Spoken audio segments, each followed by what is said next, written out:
In this episode of Over Asking, I go floating, shopping for fine art, explore a distillery, learn to ride a Segway, and meet a Toronto real estate developer who helped preserve and restore one of Canada's national treasures. Stay tuned, it's all coming up.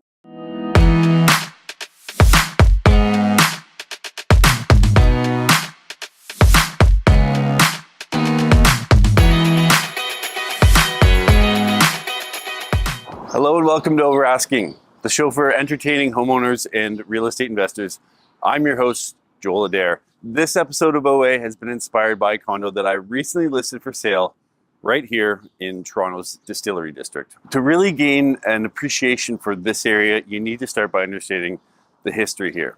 James Warts, who originally developed this area, constructed the first mill not too far from where I'm standing back in 1832. At that time, Toronto was still known as York, and it wasn't until 32 years later that Canada was formally founded. That means that some of these buildings were here to witness the birth of Canada. That alone should make the distillery a national treasure. These buildings helped create enough wealth to shape Toronto's infrastructure, Canada's industry, and even played a role to help establish the Toronto Dominion Bank. This distillery was so successful that by 1860, this was the largest distillery in the world. After a 150-year epic run, the bustling distillery here that once shaped Toronto's industry was in serious decline, and the distillery officially closed down in 1986. That closure briefly opened the door for a 15-year period that lasted until about 2001-ish, when the distillery essentially became a 13-acre Hollywood movie set. Over this period, dozens of A-list Hollywood movies were filmed on location. Nowadays, the distillery has become a vibrant community, a must-see destination for anyone visiting Toronto. The neighborhood is made up of about 100 different commercial tenants and boutique retailers, including 2 private schools, with plans in the works to establish a college campus. There's a really solid theater for the performing arts, 4 residential condo buildings, public transit that includes the distillery streetcar loop, and a really unique vibe that you just can't find anywhere else. I should also mention the neighborhood is among the cleanest and the safest in Toronto.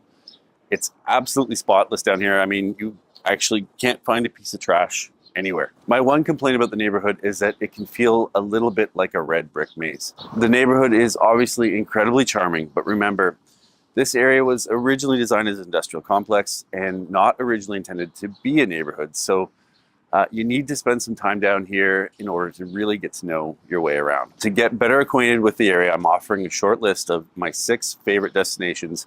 I'm also not including any restaurants on my list, but if you're looking for dinner, I would recommend going to Cluny. It's French. If it's a sunny afternoon, I would hit the Patio El Catrin. That's a Mexican spot. And if you want some tapas and drinks, I would hit Madrina. Let's go. Starting with number 6, Go Tours. You'll want to call and make a reservation prior to showing up, but it's a great place to start because they'll provide you with an excellent introduction to the neighborhood. Their tours will teach you a lot more about the history of the area, and they'll show you a bunch of really cool places that aren't on my list. I've done most of their tours. I recommend taking a rolling tour on a Segway. It's super fun, and it's a great way to cover a lot of ground. Number 5, the Thompson Landry Galleries. There are 2 locations, one at 6 Trinity Street and 32 Distillery Lane. Both locations have back doors right off Gristmill Lane, not far from the giant peace symbol. Here and here. I would definitely recommend going to both locations. They're both solid galleries. I'm no art critic, but I know great work when I see it, and both of these galleries are jam-packed with incredible pieces. I also found everyone at the Thompson Landry Gallery super knowledgeable and really approachable. The pretentiousness associated with artwork of this caliber does not exist here. I could go on and on about how great these galleries are, but trust me, you got to go see them for yourself. Number 4, Artscape Distillery Studios, located in the southern eastern part of the Distillery District right here. This building is home to dozens of artists that are helping to enrich the distillery's culture and community. As a casual visitor, you're free to come and explore the main floor that features 10 retail artist studios.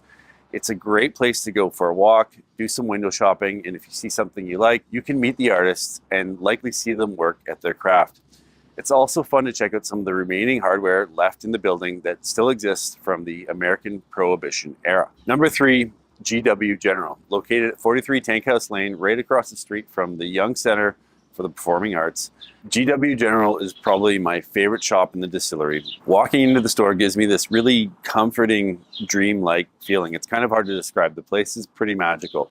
While I was there, I ran into one of the original developers of the distillery, Matthew Rosenblatt. He was in doing some last-minute shopping in preparation for the Daffodil campaign that he was working on in support of the Canadian Cancer Society. He was kind enough to jump on camera and share a few words that describe his vision as one of the key developers of the neighborhood.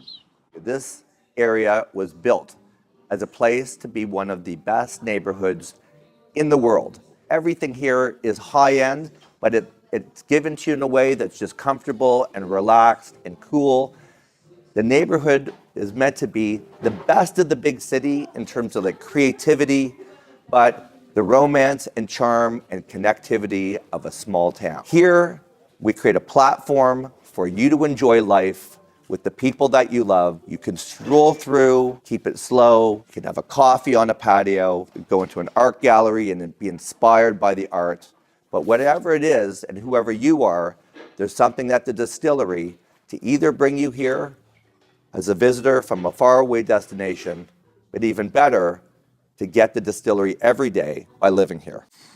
This little one-of-a-kind shop is packed full of really cool, really interesting things. I'm telling you, this place is kind of magical. Go down, check it out, do some treasure hunting. It's a really fun place to go and spend some time exploring. Number 2, Spirit of York, located right here at 12 Trinity Street. As I previously mentioned, some of the entranceways in the Distillery District can be pretty subtle. You would never guess what's hidden behind some of the doors here. But this is a must-see destination. Walk through these doors and you'll find yourself in a giant tasting room. That gives way to some clear views of an absolutely spotless, state-of-the-art distillery that distills premium gin, vodka, and something called aquavit. It's a Scandinavian-style liquor, and it's definitely worth trying a little splash of while you're there. I should also mention Spirit of York is a special place because it's the first distillery to return to the district following the closure in 1986. And after spending the day touring the neighborhood, it's a great atmosphere to go debrief with some friends, discuss the day's adventures, and try some premium spirits that have been distilled right on site. Finally, number 1, Vital Float Spa. It's located right here at 25 Mill Street, and it's probably the newest addition to the neighborhood. This modern form of spa treatment is a great reminder of how this neighborhood has truly come full circle and been transformed into a 21st century storybook community. The spa is located on the main floor of one of the newer condo buildings. This modern form of relaxation therapy is definitely something everyone should try once. The float cabins here are the best I've ever seen. It's a really cool experience. You'll come out of your float feeling a calm, refreshing feeling, and it's the perfect way to completely decompress and finish up an epic day spent exploring a one-of-a-kind neighborhood that I personally consider a national treasure. Thanks for watching. That's going to do it for this one. I hope you enjoyed my tour. For more information on everything you just saw, please visit overasking.tv. If you want to see the listing that originally inspired this vlog, go to adairrealestate.com, check out the featured listing page, or check out my sold listing page, because by the time you watch this, it will probably be gone. See you next time. Bye for now.